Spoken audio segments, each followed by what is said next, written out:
Hi students मु बुद्धदेव आपण स्वागत करुच्ची मो चैनल मास लाइफस्टाइल। आज आम देखा सप्तम श्रेणी हॉलिडे होमवर्क बा ग्रीष्मकालीन गृह कार्य 2026 जो दि जाइए नुआ क्वेश्चन टी से क्वेश्चन रो आंसर गुड़िक आलोचना करवा। जो हॉलिडे होमवर्क दि जाइए भाषा साहित्य गणित विज्ञान एवं इंग्लिश जो दि जाइए से क्वेश्चन गुड़िक सहित आंसर आलोचना करेंगे। तो क्वेश्चन गुड़िक आलोचना करने पूर्व कही रखी जो पिला आम चैनल को नुआ आसीच से आम चैनल को सब्सक्राइब कर लाइक कर ता सहित सांग शेयर कर सब्सक्राइब कले आसुवा नुआ नुआ भिडियो गुड़िकर नोटिफिकेशन पाइब ता सहित चैनल जॉइन हो जाओ। चैनल जॉइन हेले क्लास पीडीएफ पाइब। देख आम प्रथम भाषा बा साहित्य रही एक नंबर रे माँ विषय गोटे कविता बा गल्प लेख। देख मु लिखी कविताटी देखनियो। माँ पाई गीतटी देखनियो। माँ तुमे स्नेहर सागर, माँ तुमे मोर आधार, दुखरे हेउ कि सुखरे सदा रह मो पाखरे, तुम आंचल शीतल छाए, तुम कथा मधुर माए, मो हसरे तुमे हस, मो कांधारे हेउ दुखित हृदय तुमर अस्पष्ट रस, मो पाई कर त्याग अनेक, केबे नहु क्लांत केबे न थक, तुमे मो जीवनर आलोक, माँ तुमे मो ठारू बड़ शक्तिर स्रोत। नेक्स्ट आमर 2 नंबर रही तुमे जानी 5 जन कवि नाम लिखि सेमानक रचित काव्य कविता और गल्प विषय लेख। देख मु देखिदेइछि ओडिशा कवि मानकर तांकर कविता तांकर गल्प गुड़िक देखनियो। देख 2 नंबर उत्तर प्रथम रही रवींद्रनाथ ठाकुर। रवींद्रनाथ ठाकुर भारतर सबुठारु प्रसिद्ध कवि मानक मध्यरु जणे। से 1913 मसीह नोबेल पुरस्कार पाइथिले। काव्य तांकर कौन रही गीतांजलि, यह तांको सर्वप्रसिद्ध कविता संग्रह। कवितार विशेषता कौन ना प्रेम प्रकृति भक्ति और मानवता। गल्प कौन रही ना काबुलीवाला, यह एक भावप्रवण कहानी। 2 रे रही कौन ना उपेन्द्र भंज। उपेन्द्र भंज ओडिया साहित्यर कवि सम्राट बोली परिचित। तार काव्य रही कौन ना वैदेहीश विलास। विशेषता कौन ना अलंकार श्रृंगार रस और सुंदर भाषा। तांकर कविता रही बहुत सजंता और शैलीशील। तृतीय रही गोपबंधु दास। गोपबंधु दास को उत्कलमणि बोली कहुए। कविता तांकर रही बंदीर आत्मकथा। विशेषता रही देशप्रेम समाजसेवा और दुखी मानक प्रति सहानुभूति। तांकर रचना लोकमानंकु सचेतन करे।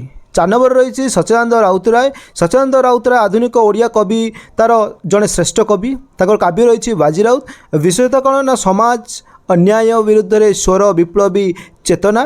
तांकर कविता साहस और युव शक्ति देखाए।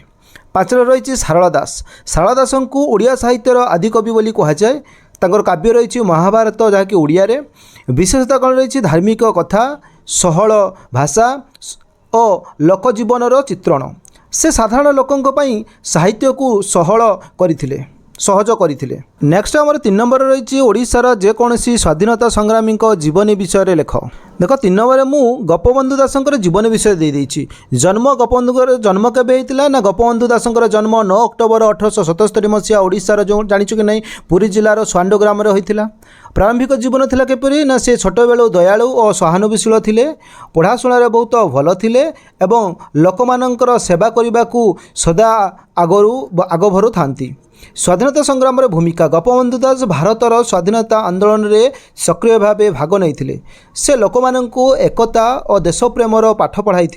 देशर स्वाधीनता पाई से बहुत कष्ट सही।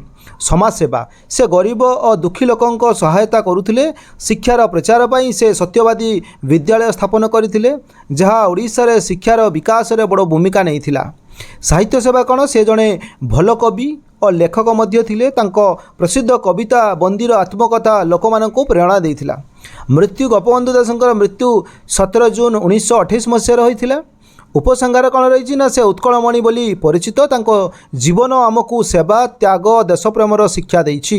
नेक्स्ट देख आम 4 नंबर प्रश्न रही निम्नलिखित शब्दर अर्थ सह वाक्य गठन कर।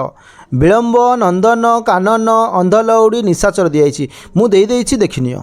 देख आमर प्रथम 4 नंबर रही विलंब रही विलंबर अर्थ देरी बा विघला समय नेबा माने अधिक समय नेबा वाक्य कौन हम ना से विद्यालय को विलंबर पहुँचला 2 रही कौन नंदन अर्थ कौन ना पुओ बा संतान बा प्रिय शिशु जाकू कहुए वाक्य कौन हम ना से तांकर नंदन को बहुत भल पाती 3 रही कानन कानन अर्थ कौन वन बा जंगल तार वाक्य कौन गठन करवा ना पक्षी मैंने कानन रे बसंती बा बास करती 4 नंबर हूँ अंध लौड़ी जहाँ जार अर्थ कौन अंध महिला बा दृष्टिहीन जड़े नारी वाक्य कौन रही अंध लौड़ी रास्ता पार होगा सहायता चाहिए 5 रही निशाचर अर्थ कौन ना जो मैंने राति घूरती बा चलन करती वाक्य कौन रही ना पेचा गोटे निशाचर पक्षी नेक्स्ट रही सामाजिक विज्ञान 6टी प्रश्न रही प्रथम रही निज जिले थिबा जेकोसी 3टी मंदिर विषय तथ्य संग्रह कर लेख मु लिखिदे देख आम बालेश्वर जिले में 3टी प्रसिद्ध मंदिर विषय तथ्य 1 रही पंचलिंगेश्वर मंदिर नीलगिरी रही पंचलिंगेश्वर मंदिर बालेश्वर जिलार नीलगिरी पहाड़ अंचल अवस्थित यही मंदिर प्रकृतिर सुंदर परिवेश मध्य रही जहाँ दर्शक मानक बहुत आकर्षित करे एठारे भगवान शिवं 5टी लिंग झरणार पानी मध्य रही जहाँ छुई पूजा कराए भक्त मैंने एठाकू आसी शांति और आध्यात्मिक अनुभव पाती यह एक प्रसिद्ध पर्यटन स्थल मध्य अटे 2 रही चंदनेश्वर मंदिर भगरारे रही चंदनेश्वर मंदिर बालेश्वर जिलार एक प्राचीन और पवित्र शिव मंदिर यह रही आमर जहाँकि सुवर्णरेखा मुहाणर जस्ट उत्तर को रही बा एठार दि जाइए चांदीपुर समुद्र तट निकट अवस्थित प्रतिवर्ष चैत्र मासरे एठारे बैशाल मेला बा विशाल मेला और यात्रा आयोजन हुए जोठारे हजार हजार भक्त जग दे था भक्त माने मनोकामना पूरण पाई एठारे पूजा करती यह धार्मिक और सांस्कृतिक दृष्टि बहुत गुरुत्वपूर्ण 3 रही भूषणेश्वर मंदिर भोगराई अवस्थित भूषणेश्वर मंदिर बालेश्वर जिलार भोगराई अंचल अवस्थित एठारे भगवान शिवंकर एक बहुत बड़ शिवलिंग रही जहाँ यही मंदिर को विशेष करिछि यह एक पुरातन और ऐतिहासिक स्थान प्रतिवर्ष महाशिवरात्रि रे एठारे बहुत भिड़ हुए एवं भक्त माने भगवान शिव को पूजा करने को आसती 2 नंबर रही भारतर सबुठ बड़ पर्वत श्रेणीर नाम कौन यह केउठारे अवस्थित यह संबंध में 5टी मजादार सूचना दियो भारतर सबुठारु बड़ पर्वत श्रेणीर नाम हिमालय पर्वत श्रेणी यह केउठारे अवस्थित हिमालय पर्वत श्रेणी भारतर उत्तर भाग में अवस्थित यह भारत सहित नेपाल भूटान चीन और पाकिस्तान मध्य प्रसारित होइछि हिमालय संबंध में 5टी मजादार सूचना होछि पृथ्वीर सबुठारु उच्च शृंग माउंट एवरेस्ट हिमालय अवस्थित हिमालय को हिमर आलय बोली कहुए कारण एठारे सदा बरफ रहे गंगा जमुना परी बड़ बड़ नदी माने हिमालय उत्स हुअंती यह भारत को ठंडा बतासरू बा पवनरू सुरक्षा करे और परिवेश को समतल रखे हिमालय रे अनेक दुर्लभ पशुपक्षी और उद्भिद मिले जपरिक स्नो लियोपार्ड हिम चिता बा जोटा हिमालय रे बास करते चिता ताहाको देखा जाए नेक्स्ट देख आम 3 नंबर रही ओडिशा रे थिबा जेकोसी 5टी दर्शनीय स्थान संबंध में संक्षेप लेख देख आम ओडिशा रे 5टी दर्शनीय स्थान प्रथम दी जाइए पुरी जगन्नाथ मंदिर ओडिशार सबुठ पवित्र धार्मिक स्थान एठारे भगवान जगन्नाथ बलभद्र और सुभद्रा पूजा हुए प्रतिवर्ष रथयात्रा बहुत धूमधाम रे पालन करा जाए और लक्ष भक्त एठाकू आसती यह भारतर 4 धाम मध्य गोटे भाव मध्य परिचित 2 रही कोणार्क सूर्य मंदिर सूर्य देवता बा सूर्यदेव को उत्सर्गीकृत एक ऐतिहासिक मंदिर यह रथ आकृति निर्मित और यार शिल्पकला बहुत आकर्षणीय यह यूनेस्को विश्व ऐतिह्य स्थल भाव परिचित और पर्यटक मानक पई आकर्षणर केन्द्र नेक्स्ट रही देख आम चिलिका ह्रद रही चिलिका ह्रद भारतर सबुठ बड़ लवण हृदय ह्रद एठारे विभिन्न प्रजातिर पक्षी और अरावती डॉल्फिन देखा मिले यह परिप्रेक्षी और पर्यटक मानक पई बहुत आकर्षणीय स्थान 4 रही धौली शांति स्तूप एक प्रसिद्ध ऐतिहासिक स्थान एठारे कलिंग युद्ध घटी जहाँपर सम्राट अशोक शांतिर पथ अनुसरण करते एठारे शांति स्तूप थिबारु यह शांतिर प्रतीक भाव परिचित 5 रही शिमिलीपाल जातीय उद्यान ओडिशार एक बड़ वन्यजंतु अभयारण्य एठारे बाघ हाथी हरिण और बहु प्रकार जंगली प्राणी देखा मिले प्रकृतिर सुंदरता और जलप्रपात एठारे आकर्षण बढ़ाई थाए नेक्स्ट आम 4 नंबर रही ग्राम और सहर जीवन तुलना करी चार्ट प्रस्तुत कर एठारे ग्राम ଓ ସହର ଜୀବନର ତୁଳନା ଚାର୍ଟ ଦିଆଯାଇଛି। ଦେଖ ବିଷୟ ରହିଛି ଏବଂ ଗ୍ରାମ ଜୀବନ ସହର ଜୀବନ। ପ୍ରଥମେ ପରିବେଶ କିପରି ଦେଖିବା, ସ୍ୱଚ୍ଛ ଓ ପ୍ରାକୃତିକ ଗ୍ରାମ୍ୟ ଜୀବନ, କିନ୍ତୁ ସହର ଜୀବନ କିପରି ପ୍ରଦୂଷିତ ଓ ଭିଡ଼ଭାଡ଼। ଜନସଂଖ୍ୟା କିପରି, ଗ୍ରାମରେ ରହିଛି କମ୍ ଏବଂ ସହରର ବହୁତ ଅଧିକ। ଗ୍ରାମରେ ରହିଛି ଜୀବନଶୈଳୀ କିପରି, ନା ଜୀବନଶୈଳୀ ସରଳ ଓ ଶାନ୍ତି, କିନ୍ତୁ ସହରରେ ରହୁଛି ଦୌଡ଼ ଧୌଡ଼ ଓ ବ୍ୟସ୍ତ। ତାପରେ ଗ୍ରାମ୍ୟର ଦେଖ ଚାକିରି ଦେଖିବା, ଚାକିରି କ୍ଷେତ୍ରରେ ଗ୍ରାମ୍ୟ ଜୀବନ ହେଉଛି କୃଷି ଓ ଛୋଟ କାମ, ସହର ଜୀବନରେ ଅଫିସ୍ ବ୍ୟବସାୟୀ ଶିଳ୍ପ ରହିଛି। ସେଟା ଶିକ୍ଷା କ୍ଷେତ୍ରରେ ଦେଖିବା, ଗ୍ରାମ୍ୟ ଜୀବନ ହେଉଛି ସୀମିତ ସୁବିଧା, କିନ୍ତୁ ସହରରେ କ'ଣ ହେଉଛି ଭଲ ସ୍କୁଲ କଲେଜ ରହିଛି। ସେଭଳିଆ ଚିକିତ୍ସା କ୍ଷେତ୍ରରେ ଦେଖିବା, ଗ୍ରାମ୍ୟ ଜୀବନରେ କମ୍ ହସ୍ପିଟାଲ, କିନ୍ତୁ ସହରୀ ଜୀବନରେ ଅଧିକ ଓ ଉନ୍ନତ ହସ୍ପିଟାଲ। ସେଭଳି ଗ୍ରାମ୍ୟ ଜୀବନରେ ଦେଖିବା ଯାତାୟାତ କମ୍ ସୁବିଧା ରହିଛି, କିନ୍ତୁ ସହର ଜୀବନରେ ରହିଛି କ'ଣ ଭଲ ରାସ୍ତା ଓ ଯାନବାହନ ରହିଛି। ଏବଂ ସହରୀ ଜୀବନ ଆମର ଗ୍ରାମ୍ୟ ଜୀବନରେ ସୁରକ୍ଷା କିପରି ଦେଖିବା, ସାଧାରଣତଃ ନିରାପଦ, କିନ୍ତୁ ସହର ଜୀବନରେ କେତେକ ସମୟରେ କ'ଣ ହୁଏ, ଅନିରାପଦ ବା ବିପଦ ସୃଷ୍ଟି ହୁଏ। ସମ୍ପର୍କ ସେଭଳିଆ ଦେଖିବା, ଗ୍ରାମ୍ୟ ଜୀବନରେ ଲୋକମାନେ ଆତ୍ମୀୟ ଓ ମିଶୁକ, ମାନେ ଲୋକମାନଙ୍କ ସହିତ ମିଳାମିଶା ବେଶୀ ହୁଏ, କିନ୍ତୁ ସହରୀ ଜୀବନରେ ଲୋକମାନେ ବ୍ୟସ୍ତ, କମ୍ ସମ୍ପର୍କ ରହିଛି। ସେଭଳିଆ ଗ୍ରାମ୍ୟ ଜୀବନରେ ଖର୍ଚ୍ଚ ଦେଖିବା କମ୍ ଖର୍ଚ୍ଚ ହୁଏ, କିନ୍ତୁ ସହରୀ ଜୀବନରେ ଅଧିକ ଖର୍ଚ୍ଚ। ସାରାଂଶରେ କ'ଣ ରହିଛି, ତ ଗ୍ରାମ୍ୟ ଜୀବନ ସରଳ ଓ ପ୍ରାକୃତିକ ହୋଇଥାଏ, ଯେତେବେଳେ ସହର ଜୀବନ ସୁବିଧା ସମ୍ପନ୍ନ କିନ୍ତୁ ବ୍ୟସ୍ତ ଓ ଖର୍ଚ୍ଚଳ ହୁଏ। ସେଭଳି 5 ନମ୍ବର ରହିଛି, ତୁମ ଅଞ୍ଚଳରେ ସୁନାମ ଅର୍ଜନ କରିଥିବା 2 ଜଣ ପ୍ରସିଦ୍ଧ ବ୍ୟକ୍ତିଙ୍କ ନାମ ଲେଖ ଓ ସେ କେଉଁ କାମ ପାଇଁ ପ୍ରସିଦ୍ଧ ଲେଖ। ପ୍ରଥମେ ଦେଖିବା ଆମର ରହିଛି 1 ନମ୍ବରରେ ରାଧାନାଥ ରାୟ। ରାଧାନାଥ ରାୟ ବାଲେଶ୍ୱର ଜିଲ୍ଲାର ଜଣେ ପ୍ରସିଦ୍ଧ କବି ଥିଲେ। ସେ ଆଧୁନିକ ଓଡ଼ିଆ ସାହିତ୍ୟର ପ୍ରବନ୍ଧକ ଭାବରେ ପରିଚିତ। ତାଙ୍କ କବିତାରେ ପ୍ରକୃତିର ସୌନ୍ଦର୍ଯ୍ୟ, ଦେଶପ୍ରେମ ଓ ସାମାଜିକ ଚିନ୍ତାଧାରା ଦେଖିବାକୁ ମିଳେ। ଚନ୍ଦ୍ରଭାଗା ଓ ମହାଯାତ୍ରା ତାଙ୍କର ଖ୍ୟାତି ଲାଭ କରିଥିବା କୃତି। ତାପରେ ରହିଛି ଫକୀରମୋହନ ସେନାପତି।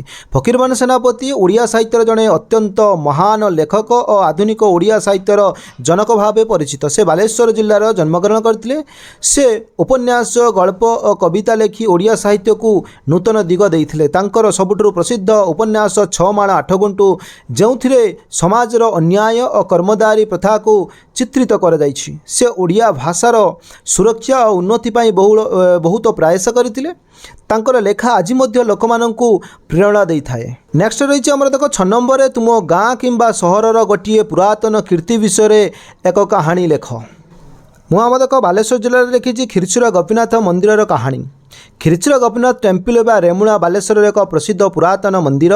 ଏହି ମନ୍ଦିରରେ ଭଗବାନ ଶ୍ରୀକୃଷ୍ଣ କ୍ଷୀରଚୋରା ଗୋପୀନାଥ ଭାବେ ପୂଜା ପାଆନ୍ତି। ପୁରୁଣା କଥା ଅନୁସାରେ ଜଣେ ଭକ୍ତ ନାମ ମାଧବେନ୍ଦ୍ର ପୁରୀ ଏଠାକୁ ଆସିଥିଲେ। ସେ ଭଗବାନଙ୍କ ପାଇଁ ପ୍ରସ୍ତୁତ ହୋଇଥିବା କ୍ଷୀରି ବା ପାୟସ ଦେଖିଲେ, କିନ୍ତୁ ନିଜେ ଚାହିଁବାକୁ ଲଜ୍ଜା ପାଇଲେ। ଭକ୍ତଙ୍କ ମନୋଭାବ ବୁଝି ଭଗବାନ ରାତିରେ ଏକ ପାତ୍ର କ୍ଷୀର ଲୁଚାଇ ରଖିଦେଇଥିଲେ।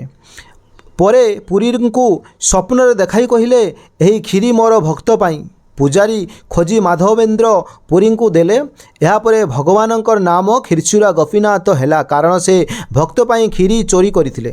ଆଜି ମଧ୍ୟ ଏହି ମନ୍ଦିରର କ୍ଷୀରି ବହୁତ ପ୍ରସିଦ୍ଧ ଓ ଭକ୍ତମାନେ ଭକ୍ତି ସହ ଏଠାକୁ ଆସନ୍ତି। ଏହାପରେ ରହିଛି ଆମର ବିଜ୍ଞାନ ରହିଛି। ବିଜ୍ଞାନରେ ରହିଛି 5ଟି ପ୍ରଶ୍ନ। 1 ନମ୍ବର ରହିଛି, ତୁମେ ବ୍ୟବହାର କରୁଥିବା ଏକ ଘର ବାହାରେ ଦେଖିଥିବା 10 ଗୋଟି ପଦାର୍ଥର ନାମ ଲେଖି ସେଥିମଧ୍ୟରୁ କେଉଁଗୁଡ଼ିକ ପ୍ରାକୃତିକ ଓ ମନୁଷ୍ୟକୃତ ପଦାର୍ଥ ଲେଖ। ଦେଖ ଆମେ ଦେଖିବା ପ୍ରଥମେ ଏଠାରେ ତୁମେ ବ୍ୟବହାର କରୁଥିବା ଘର ବାହାରେ ଦେଖୁଥିବା 10ଟି ପଦାର୍ଥ, ସେଗୁଡ଼ିକ ପ୍ରାକୃତିକ କିମ୍ବା ମନୁଷ୍ୟକୃତ ତା ଦିଆଯାଇଛି। ଦେଖ କ୍ରମରେ 10ଟି ଦେଇଦେଇଛି। 1 ନମ୍ବର ରହିଛି ପଦାର୍ଥ ହେଉଛି ଜଳ। ଜଳ ତାହାର ହେଉଛି ପ୍ରାକୃତିକ।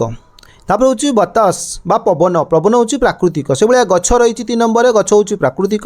ସେଭଳିଆ 4 ନମ୍ବର ରହିଛି ପଥର। ପଥର ହେଉଛି ପ୍ରାକୃତିକ। 5 ନମ୍ବର ରହିଛି ମାଟି। ମାଟି ହେଉଛି ପ୍ରାକୃତିକ। 6 ନମ୍ବର ରହିଛି ଘର। ଘର ହେଉଛି ମନୁଷ୍ୟକୃତ ବା ମଣିଷ ତିଆରି କରେ। 7 ନମ୍ବର ରହିଛି ଟେବୁଲ। ଟେବୁଲ ବି ମନୁଷ୍ୟକୃତ। ତାପରେ ରହିଛି 8 ନମ୍ବର ରହିଛି କୃଷି ବା ଚେୟାର। ଚେୟାର ହେଉଛି ମନୁଷ୍ୟକୃତ। 9 ନମ୍ବର ହେଉଛି ସାଇକେଲ। ସାଇକେଲ ବି ମଧ୍ୟ ହେଉଛି ମନୁଷ୍ୟକୃତ। 10 ନମ୍ବର ରହିଛି ଗାଡ଼ି। ଗାଡ଼ି ବି ମଧ୍ୟ ମନୁଷ୍ୟକୃତ। ସାରାଂଶରେ କ'ଣ ରହିଛି ନା ପ୍ରାକୃତିକ ପଦାର୍ଥ ହେଉଛି ଯାହା ପ୍ରକୃତିରୁ ମିଳେ, ଯେମିତିକି ଜଳ, ପବନ ବା ବାତାସ ବା ଗଛ, ଏବଂ ମନୁଷ୍ୟକୃତ ପଦାର୍ଥ ହେଉଛି ଯାହା ମନୁଷ୍ୟ ତିଆରି କରେ, ଯେମିତିକି ଘର, ଟେବୁଲ, ସାଇକେଲ। ନେକ୍ସଟ ରହିଛି ଆମର 2 ନମ୍ବରରେ, ଖାଇବା ସୋଡ଼ା ସହ କିଛି ଲେମ୍ବୁ ରସ ମିଶାଇ ପରୀକ୍ଷା କର। ଘଟୁଥିବା ପରିବର୍ତ୍ତନକୁ ଧ୍ୟାନପୂର୍ବକ ଅବଲୋକନ କର। ଏହି ପରିବର୍ତ୍ତନର କାରଣକୁ ନିଜ ଭାଷାରେ ବର୍ଣ୍ଣନା କର ଏବଂ ସେଥିରେ ଲେମ୍ବୁରେ ଅମ୍ଳ ଥିବା ବିଷୟରେ କ'ଣ ଜଣାପଡ଼ୁଛି ତାହା ଲେଖ। ପରୀକ୍ଷାରେ ଆମେ କ'ଣ ପାଇଲୁ ନା ପରୀକ୍ଷା ହେଉଛି ଖାଇବା ସୋଡ଼ା ଯୁକ୍ତ ଲେମ୍ବୁ ମିଶାଇଲେ କ'ଣ ହେଉଛି ଅବଲୋକନ କ'ଣ ଦେଖାଯାଏ ନା ଯେତେବେଳେ ଖାଇବା ସୋଡ଼ାରେ ଲେମ୍ବୁ ରସ ମିଶାଯାଏ ତେବେ ତୁରନ୍ତ କ'ଣ ହୁଏ ବୁଡ଼ବୁଡ଼ ବା ବାବୁଲ ଉଠେ, ଗ୍ୟାସ୍ ତିଆରି ହୁଏ ଏବଂ ମିଶ୍ରଣ ଫୁଲିଯାଏ। ପରିବର୍ତ୍ତନର କାରଣ କ'ଣ ନା ଲେମ୍ବୁ ରସରେ ଅମ୍ଳ ଥାଏ ଏବଂ ଖାଇବା ସୋଡ଼ା ହେଉଛି କ୍ଷାରକ। ଏହି ଦୁଇଟି ମିଶିଲେ ରାସାୟନିକ ପ୍ରତିକ୍ରିୟା ହୁଏ ଓ କାର୍ବନ ଡାଇଅକ୍ସାଇଡ୍ ବା ଗ୍ୟାସ୍ ବା CO2 ବାହାରିଥାଏ, ସେଥିପାଇଁ ବୁଡ଼ବୁଡ଼ ଦେଖାଯାଏ। ଏଥିରୁ ଲେମ୍ବୁ ବିଷୟରେ ଜଣାପଡ଼େ, ଏହି ପରୀକ୍ଷାରୁ ଜଣାପଡ଼େ ଯେ ଲେମ୍ବୁରେ ଅମ୍ଳ ଥାଏ କାରଣ ଏହା ଖାଇବା ସୋଡ଼ା ସହ ପ୍ରତିକ୍ରିୟା କରି ଗ୍ୟାସ୍ ଉତ୍ପନ୍ନ କରେ, ଯାହା ଅମ୍ଳର ଲକ୍ଷଣ। ନେକ୍ସଟ ଦେଖ ଆମର 3 ନମ୍ବରରେ ରହିଛି ତୁମ ଘରେ ମିଳୁଥିବା ବିଭିନ୍ନ ବସ୍ତୁ ଯେପରିକି ଲୁହା ଚାମଚ, ଆଲୁମିନିୟମ ପାତ୍ର, ପ୍ଲାଷ୍ଟିକ୍ ବୋତଲ, କାଠ, କାଗଜ, କାଚ ଇତ୍ୟାଦି ମଧ୍ୟରୁ 10ଟି ବସ୍ତୁର ତାଲିକା ପ୍ରସ୍ତୁତ କର। ସେଗୁଡ଼ିକ ଧାତୁ ଓ ଅଧାତୁ ଭାବେ ବର୍ଗୀକୃତ କର ଏବଂ ସେଥିମଧ୍ୟରୁ କେଉଁଗୁଡ଼ିକ ବିଦ୍ୟୁତ୍ ପରିବାହକ ତାହା ଚିହ୍ନଟ କରି ବର୍ଣ୍ଣନା କର। ଏଠାରେ ଆମେ ଦେଖିପାରିବା ଯେ ଆମ ଘରେ ମିଳୁଥିବା 10ଟି ବସ୍ତୁକୁ ଧାତୁ ଓ ଅଧାତୁ ଭାବେ ବର୍ଗୀକୃତ କରାଯାଇଛି ଏବଂ ସେଗୁଡ଼ିକ ବିଦ୍ୟୁତ୍ ପରିବାହକ କି ନୁହେଁ ମଧ୍ୟ ଦିଆଯାଇଛି। 10ଟି ବସ୍ତୁ ଦିଆଯାଇଛି। ପ୍ରଥମେ ଦିଆଯାଇଛି ଲୁହା ଚାମଚ। ଲୁହା ଚାମଚରେ କ'ଣ ଅଛି? ତା ଧାତୁ ଏବଂ ତା ବିଦ୍ୟୁତ୍ର ସୁପରିବାହୀ ହଁ କି ନା ଦିଆଯାଇଛି, ହଁ ହେବ, ତାହା ସୁପରିବାହୀ ଅଟେ। ତାପରେ ଦିଆଯାଇଛି କ'ଣ ନା 2ରେ ଦିଆଯାଇଛି ଆଲୁମିନିୟମ ପାତ୍ର, ତା ଧାତୁ ଏବଂ ତା ବି ବିଦ୍ୟୁତ୍ର ପରିବାହୀ ଅଟେ। ଏବଂ ତମ୍ବା ତାର 3 ନମ୍ବର ଦିଆଯାଇଛି, ତା ଧାତୁ ଅଟେ ଏବଂ ତା ବିଦ୍ୟୁତ୍ର ପରିବାହୀ। ତାପରେ ଦିଆଯାଇଛି 4 ନମ୍ବରରେ ତାହା ହେଉଛି କାଚ ବା ଯେଟା ଗ୍ଲାସ୍ କୁହାଯାଏ କାଚ, ତାହା ହେଉଛି ଅଧାତୁ, ତା ବିଦ୍ୟୁତ୍ର କୁପରିବାହୀ ସୁପରିବାହୀ ନୁହେଁ। ସେଭଳିଆ 5ରେ ଅଛି ପ୍ଲାଷ୍ଟିକ୍ ବୋତଲ, ତା ବି ଅଧାତୁ ଅଟେ ଏବଂ ତା ବି ମଧ୍ୟ ବିଦ୍ୟୁତ୍ର କୁପରିବାହୀ ସୁପରିବାହୀ ନୁହେଁ ବା ପରିବାହୀ ନୁହେଁ। ତାପରେ ହେଉଛି କାଠ ହେଉଛି ଅଧାତୁ, ତା ବି ମଧ୍ୟ ବିଦ୍ୟୁତ୍ର ପରିବାହୀ ନୁହେଁ, କ'ଣ ନା କୁପରିବାହୀ। ସେଭଳିଆ ଦିଆଯାଇଛି 7 ନମ୍ବରରେ କାଗଜ ଅଛି, ତାହା ହେଉଛି ଅଧାତୁ ଏବଂ ତା ବି ହେଉଛି ବିଦ୍ୟୁତ୍ର ପରିବାହୀ ନୁହେଁ, ନା ସେଥିପାଇଁ ଦିଆଯାଇଛି, ତାହା ହେଉଛି ବିଦ୍ୟୁତ୍ର କୁପରିବାହୀ। 8 ନମ୍ବର ଦିଆଯାଇଛି ରବର, ତା ବି ମଧ୍ୟ ଅଧାତୁ, ତା ବି ବିଦ୍ୟୁତ୍ର ପରିବାହୀ ନୁହେଁ, ତାପରେ ହେଉଛି କ'ଣ କୁପରିବାହୀ। ସେଟା ଯେଉଁ ସୁନା କ'ଣ ଆଭୂଷଣ ମାନେ ସୁନା ଜିନିଷ ଯେତିକ ସବୁ ରହିଛି ତା ଧାତୁ ଅଟେ ଏବଂ ତା ବି ବିଦ୍ୟୁତ୍ର ପରିବାହୀ, ବୁଝିଲେ କି ନାହିଁ, ପରିବାହକ ଯାହାକୁ କୁହାଯାଏ। 10 ଦିଆଯାଇଛି କ'ଣ ନା ଲୁହା କିଲ୍ ବା ଯେଟା ହେଉଛି କଣ୍ଟା, ତା ଧାତୁ ଅଟେ ଏବଂ ତା ବିଦ୍ୟୁତ୍ର ପରିବାହକ ଅଟେ। ଧାତୁ ଅଧାତୁ ବିଷୟରେ ସମ୍ୟକ ଧାରଣା ଦେଖିବା। ଧାତୁ କ'ଣ ନା ଲୁହା, ଆଲୁମିନିୟମ, ତମ୍ବା, ସୁନା ଇତ୍ୟାଦି ଏମାନେ ବିଦ୍ୟୁତ୍ ଭଲ ଭାବରେ ପରିବାହନ କରନ୍ତି, ତାର ତିଆରି କରିବାରେ ବ୍ୟବହୃତ। ଅଧାତୁ କ'ଣ ନା କାଠ, ପ୍ଲାଷ୍ଟିକ୍, କାଚ, କାଗଜ, ରବର ଏମାନେ ବିଦ୍ୟୁତ୍ ପରିବାହକ ବା ପରିବହନ କରନ୍ତି ନାହିଁ, ଏମାନେ ଇନ୍ସୁଲେଟର ଭାବେ କାମ କରନ୍ତି। 4 ନମ୍ବର ଦିଆଯାଇଛି ତୁମ ଆଖପାଖରେ ବିଭିନ୍ନ ପତ୍ର ସଂଗ୍ରହ କରି ତୁମ ଖାତାରେ ଅଠା ସାହାଯ୍ୟରେ ଲଗାଅ ଓ ପ୍ରତ୍ୟେକ ଚିତ୍ର ତଳେ ଏହାର ନାମ ଲେଖ। ଦେଖ ମୁଁ ପତ୍ରର ଚିତ୍ରଗୁଡ଼ିକ ଦେଇଦେଇଛି, ତୁମେ କିନ୍ତୁ ଅରିଜିନାଲ୍ ପତ୍ରଗୁଡ଼ିକ ଖାତାରେ ଲଗାଇବ। ପ୍ରଥମେ ତେଜପତ୍ର ଦେଇଦେଇଛି, ତାପରେ ପୋଦିନା ପତ୍ର, ଧଣିଆ ପତ୍ର, ଭୃସଙ୍ଗ ପତ୍ର, ପାଳଙ୍ଗ ଶାଗ, ସଜନା ଶାଗ, ପୋଇ, ତାପରେ ସାରୁ ପତ୍ର, ଏଗୁଡ଼ାକ ସବୁ ତୁମେ ଖାତାରେ ଲଗାଇ ପାରିବ ଅଠା ଦେଇକିନା, ତାର ତଳେ ନାଁ ଲେଖିଦେବ। ତାପରେ ଦେଖ ଆମର 5 ନମ୍ବର ଦିଆଯାଇଛି ତୁମ ଘର ପାଖାପାଖି ପରିବେଶରେ ଘଟୁଥିବା ପରିବର୍ତ୍ତନ ଯେପରିକି ପରିବା ପଚିଯିବା, ଦୁଧ ଦହି ହେବା, ଲୁହାରେ କଳଙ୍କି ଲାଗିବା, ଗଛର ବୃଦ୍ଧି ଇତ୍ୟାଦି ମଧ୍ୟରୁ କିଛି ଉଦାହରଣ ଚିହ୍ନଟ କର। ପ୍ରତ୍ୟେକ ପରିବର୍ତ୍ତନକୁ ଅନୁଧ୍ୟାନ କରି ରାସାୟନିକ ଓ ଭୌତିକ ପରିବର୍ତ୍ତନର ତାଲିକା କର। ଦେଖ ଆମର 5 ନମ୍ବର ରହିଛି ପ୍ରଥମେ ଭୌତିକ ପରିବର୍ତ୍ତନ, ଯେଉଁଥିରେ କେବଳ ଆକାର ରୂପ ବଦଳେ, ନୂଆ ପଦାର୍ଥ ହୁଏ ନାହିଁ। ଉଦାହରଣ ରହିଛି ବରଫ ଗୋଳି ପାଣି ହେବା, ପାଣି ଫୁଟି ବାଷ୍ପ ହେବା, କାଗଜ କଟିବା, ମାଟିକୁ ଆକାର ଦେବା ଏବଂ ଚିନି ପାଣିରେ ଘୋଳିଯିବା ମାନେ ମିଶିଯିବା। ରାସାୟନିକ ପରିବର୍ତ୍ତନ କ'ଣ ନା ଯେଉଁଥିରେ ନୂଆ ପଦାର୍ଥ ତିଆରି ହୁଏ। ଉଦାହରଣ ରହିଛି କ'ଣ ପରିବା ପଚିଯିବା, ଦୁଧ ଦହି ହେବା, ଲୁହାରେ କଳଙ୍କି ବା ଜଙ୍ଗ ଲାଗିବା, କାଠ ଜଳି ଖାକ ହୋଇଯିବା, ଖାଦ୍ୟ ରନ୍ଧିବା। ଦେଖ ଭୌତିକ ପରିବର୍ତ୍ତନ ରାସାୟନିକ ପରିବର୍ତ୍ତନ ଦେଖିବା। ଭୌତିକ ପରିବର୍ତ୍ତନ ବରଫ ପାଣି ବାଷ୍ପ, କାଗଜ କଟିବା, ଚିନି ଘୋଳିବା, ଏଗୁଡ଼ାକ ହେଉଛି କ'ଣ ଭୌତିକ ପରିବର୍ତ୍ତନ। ରାସାୟନିକ ପରିବର୍ତ୍ତନ ହେଉଛି ଦୁଧ ଦହି ହେବା, ଲୁହା କଳଙ୍କି ଲାଗିବା, କାଠ ଜଳିବା, ପରିବା ପଚିବା, ଏଗୁଡ଼ାକ ହେଉଛି ରାସାୟନିକ ପରିବର୍ତ୍ତନ। ନେକ୍ସଟ ଦେଖ ଆମର ରହିଛି ଇଂଲିଶରେ 1 ନମ୍ବର ଦିଆଯାଇଛି right the names of 3 animals and 3 birds, right 5 lines about your favorite pet, bird or animals। ଦେଖ ଆମର ରହିଛି ପ୍ରଥମେ 3 animals and 3 birds। ଦେଖ 3ଟି ଆନିମାଲ ରହିଛି କାଉ, ଡଗ୍, ଟାଇଗର, ବାର୍ଡସ୍ ରହିଛି ପ୍ୟାରଟ୍, ପିକକ୍, କ୍ରୋ। ଏବଂ ସେ କହିଥିଲା କ'ଣ 5ଟି line about your favourite animals. ତେଣୁ ମୁଁ ଡଗ୍ ବିଷୟରେ ଲେଖିଛି। ପ୍ରଥମେ ରହିଛି my favourite animal is dog, ମୋର ଫେଭରାଇଟ୍ ଆନିମାଲ୍ ହେଉଛି କିଏ କୁକୁର। ଇଟ୍ ଇଜ୍ ଏ ଫେଥଫୁଲ୍ ଆନିମାଲ୍, କାହିଁକି ସେ ବହୁତ ଆମ ପାଇଁ ବହୁତ କୃତଜ୍ଞ ଅଟେ। It is guarded our house, ସେ ଆମ ଘରକୁ ସୁରକ୍ଷା ଦିଏ। It likes to eat meat and rice, ସେ ଭାତ ଖାଏ ଏବଂ ମାଂସ ଖାଇବାକୁ ଭଲ ପାଏ।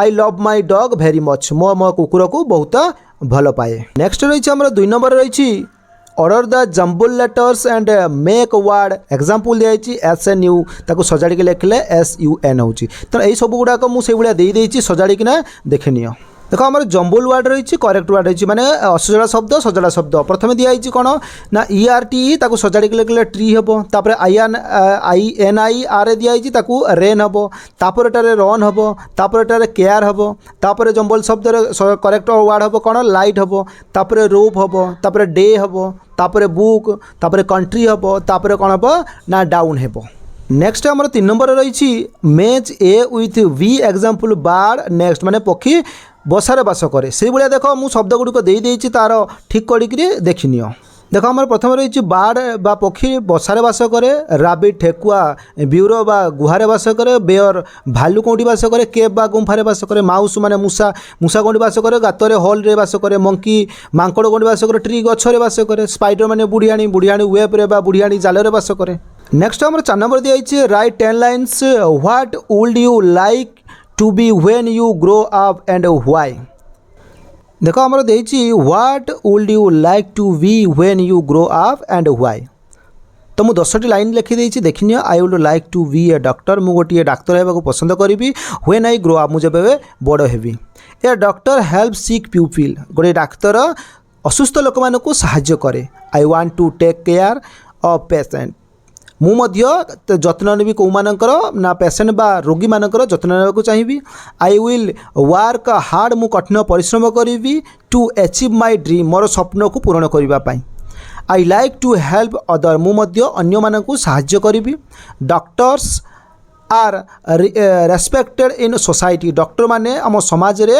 रेस्पेक्टेड लोक अटंती I want to serve my country मु मो देश पाई मु काम करी आई विल स्टडी साइंस मु विज्ञान पढ़ी and become a good doctor एवं मध्य गोटे भल doctor heavy I will treat poor people kindly मु दयालु भाव हो गरीब लोक मानकर सेवा करी I will make my parents proud मु मध्य मोर पिता माता गर्वित हेबी नेक्स्ट देख आम 5 नंबर दिखाई refer question number 3 and use any 10 words to write 10 sentence जो आमर 3 नंबर क्वेश्चन रही से जेकोसी 10टी वाक्य करते कही से 10 वर्ड नहीं 10टी वाक्य करते कही से मुझे देखनी देख ये आम 10टी here 10 simple sentence using those words से शब्द गुड़िक एठारे 10टी वाक्य कर देखनी 1 नंबर दिखाई the birds live in a nest गोटे पक्षी बास करे कौटी ना बसारे the rabbit live in a burrow ठेकुआ बास करे कौटी गुहारे बास करे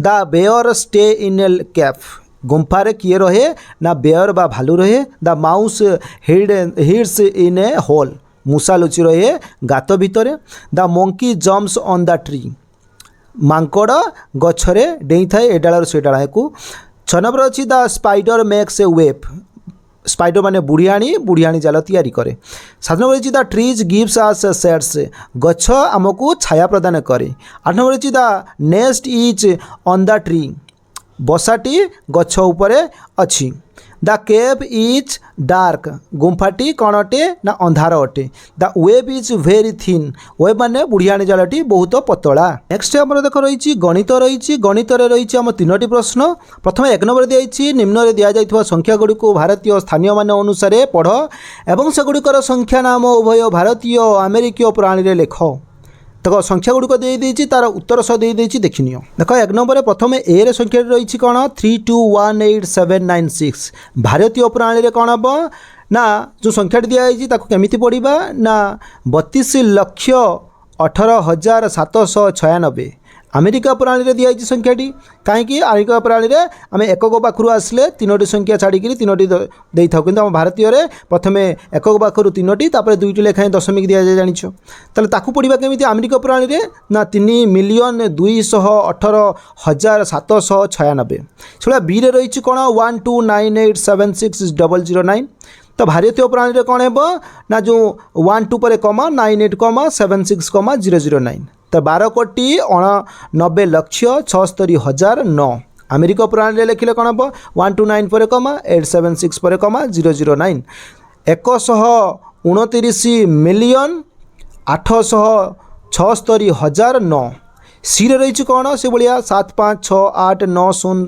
9 0। भारतीय प्रणाली लिखले 7 पर कमा 5 8 पर कमा 9 0 76 लक्ष 58,909। अमेरिका प्रणाली पढ़ले कौन हम 7,658,909। तब आम डी रे रही देख 54398004।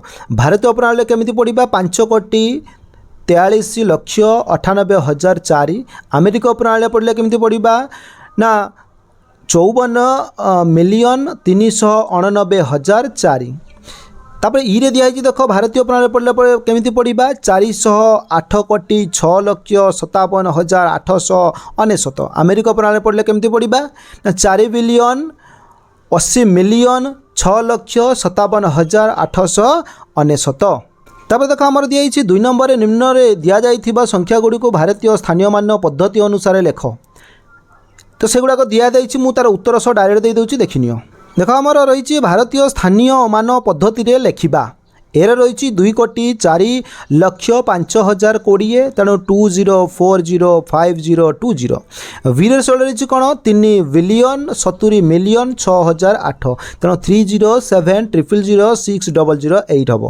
तापर सी रही 15,12,25,090 तेल 15,12,25,090 हम। से डी रही 8,10,00,000,300,1,500 तेल 80,10,300,500 यही संख्या गुड़िक हेब। नेक्स्ट आम 3 नंबर रही देख तुलना कर एवं बड़ सान किंबा समान लेख।